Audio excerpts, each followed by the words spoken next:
میں تیار ہوں، میں اس قوم کا بیٹا ہوں، اس قوم کا مجھ پہ حق ہے، میں تیار ہوں۔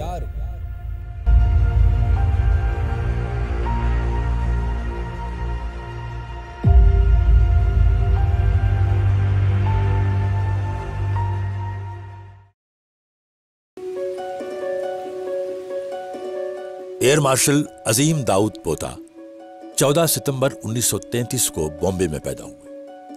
آپ نے 31 جولائی 1951 کو رسال پور میں number 12 G T P course میں شمولیت اختیار کی۔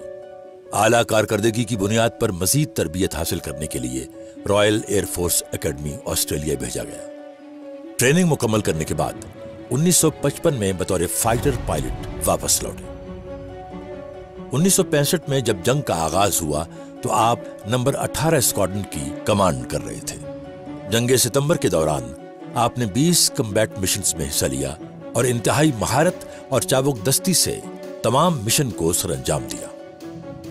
آپ نے ایئر سپورٹ مشنز میں دشمن کے بھاری زمینی حملوں کا مقابلہ کیا اور لاتعداد ٹینک، توپوں اور گاڑیوں کو ناکارہ بنا دیا۔ داؤد پوتا نے جنگ کے دوران سب سے کامیاب مشن 21 ستمبر 1965 کو سر انجام دیا۔ جنگ کے آخری حصے میں انڈیا اپنی فوجی ساکھ بچانے کے لیے بھاری توپوں سے لاہور پر حملے کر رہا تھا۔ اس نازک صورتحال میں پاک فوج کی جانب سے پاک فضائیہ کو درخواست کی گئی کہ دشمن کی توپوں کو خاموش کرایا جائے۔ چند ہی لمحوں میں اسکواڈرن لیڈر عظیم داؤد پوتا کی زیر قیادت 4 سیبر جہازوں کی ایک ٹکڑی دشمن کی آگ اگلتی توپوں کی طرف لپکی۔ چشمے زدن میں آپ کی اس فارمیشن نے دشمن کی توپوں کو آگ اور ملبے کا ڈھیر بنا دیا۔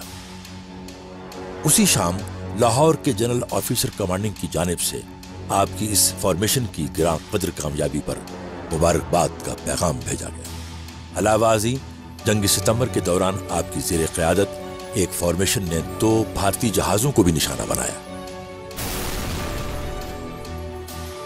جنگ کے اختتام پر ایئر مارشل عظیم داؤد پوتا کو ستارہ جرأت سے نوازا گیا۔ آپ کو زمبابوے ایئر فورس کے پہلے کمانڈر ان چیف ہونے کا بھی اعزاز حاصل ہے۔ ریٹائرمنٹ کے بعد بھی اعلیٰ عہدوں پر فائز رہے، جن میں چیئرمین PIA اور MD انڈسٹریل ڈیولپمنٹ کارپوریشن جیسے اہم عہدے شامل ہیں۔ ایئر مارشل عظیم داؤد پوتا 13 اپریل 2017 کو خالق حقیقی سے جا ملے۔ پاک فضائیہ نے آپ کو پورے فوجی اعزاز کے ساتھ کراچی میں سپرد خاک کیا۔